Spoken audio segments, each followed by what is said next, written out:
Welcome to another English language A-level video with me, Paul from the QE at Darlington, and this one is a language change video which is about the mysterious process by which new words come into the language. Happens all the time, every day, new words coming into the language. How many words are there in English? That is a heck of a question to answer. Some people put it at 2 million. Are there more words in the English language than any other language? I will not answer any of those questions. I'm just putting those questions out there for you. Let's start with a single word. This is the word selfie. This was the Oxford English Dictionary Word of the Year in 2013. Let's think about that word selfie, and I want you to do a little job for me. Write down a definition of the word. Try and be as objective as possible. Be a lexicographer. Try and be as objective and systematic in defining this word. Secondly, how is the word being constructed? So what are the bits of the word? How's it been put together? And then thirdly, what's the social context which has led to the development of this word? Have a go at doing those things. Right, I'm assuming that you have done that. So let's have a look at the dictionary definition. We notice it's a noun. So a selfie is a self-portrait photograph typically taken with a digital camera or camera phone held in the hand or supported by a selfie stick. Okay, so how has the word been constructed? Well, affixing, that's the process that you're looking at here. So this noun demonstrates the process of affixing. Now, what is affixing? Affixing is taking a word and then bunging a prefix on the beginning or a suffix on the end to create a new word. That's called affixing.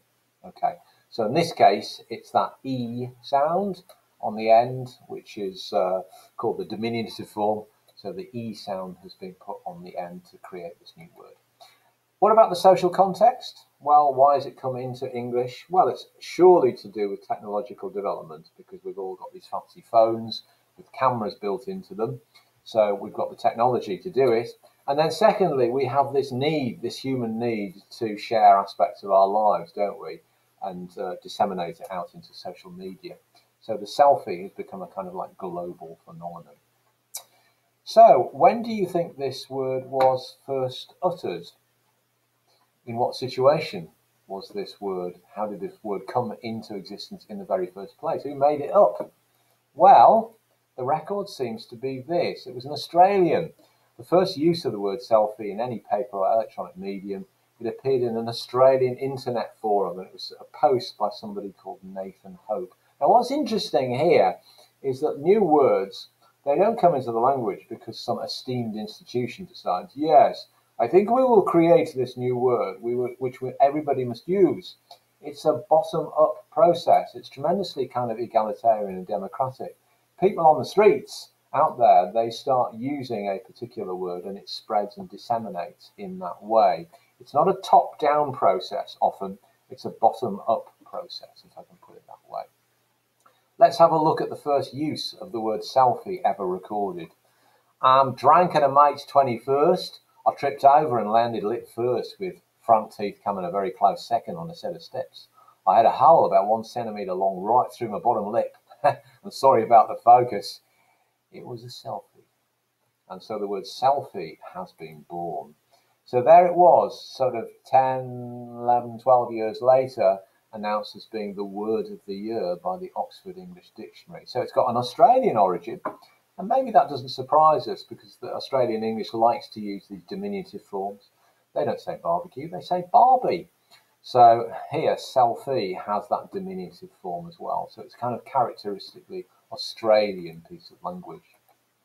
Okay, now let's have a think about the processes by which words come into the language. We've got on the right-hand side here various processes. I think there are 11 of them. We've got neologisms, borrowing, compounding, clipping, blending, acronyms, initialisms, affixing, conversion, eponyms, back formation. These are really important processes that you need to learn.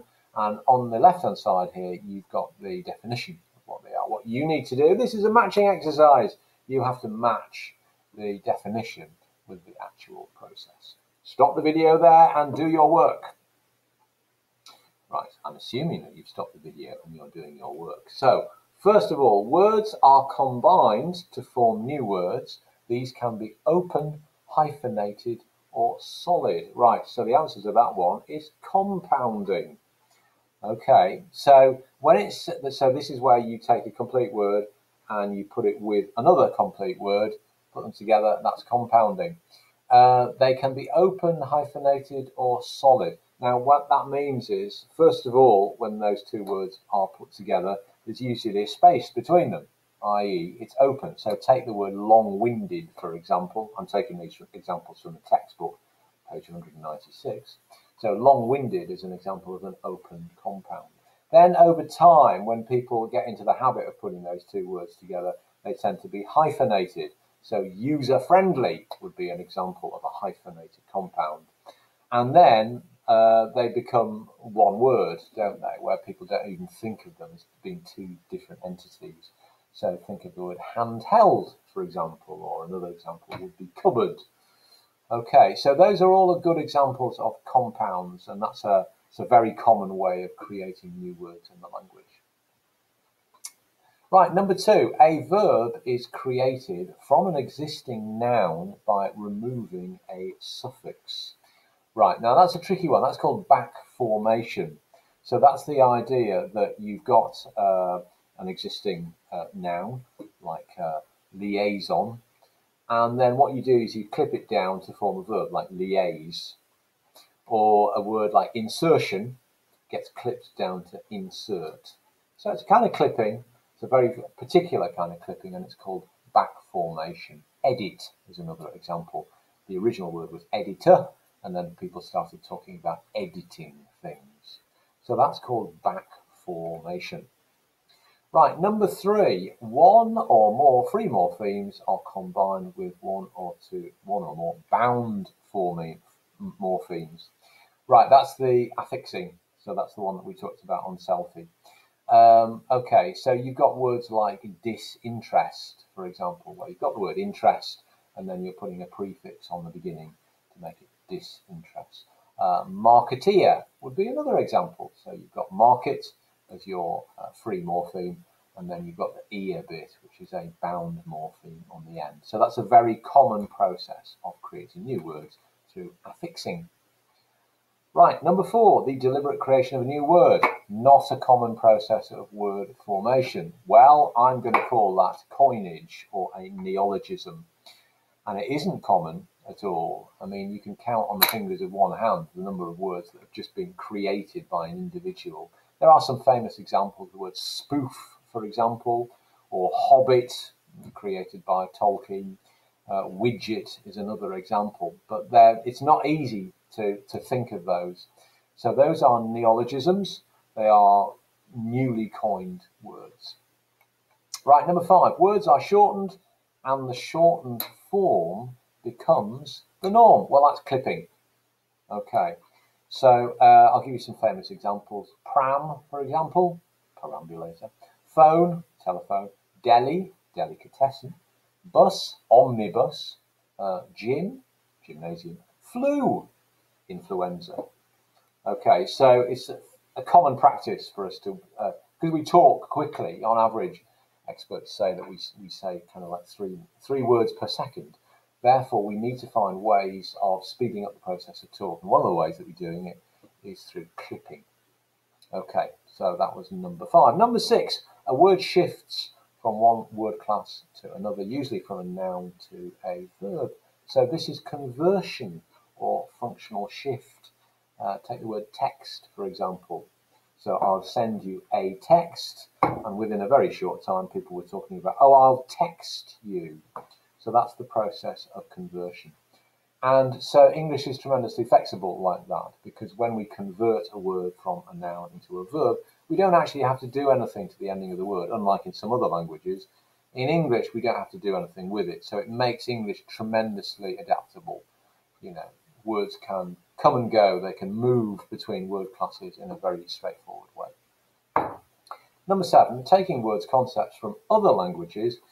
Words are either anglicised or may retain their original spelling or phonology. Well, that's got to be borrowing, hasn't it? So borrow, which is a bit of a misnomer. You know, when you borrow something, usually you give it back. English doesn't tend to do that. So borrowing or loan words. Let me find some examples. Bungalow comes from Hindi. Landscape from Dutch. Futon from Japanese. Saga from Icelandic. 4 examples of borrowed words. We tend to borrow words from languages that have cultural power. So obviously in these days, American English has cultural power. So we tend to integrate into British English aspects of American English. Okay, so number 8, first letters are taken from a series of words to form a new term, but each letter is pronounced. Initialisms, right, we're talking about here like CD, for example, short for compact disc. Okay, so initialism or abbreviation is a way that we form a new word. Number 9, names of person or company are used to define particular objects. Often they are the inventors or distributors of the object. Now that is an eponym. Okay, so if you think of a verb like pasteurize, that comes from Louis Pasteur.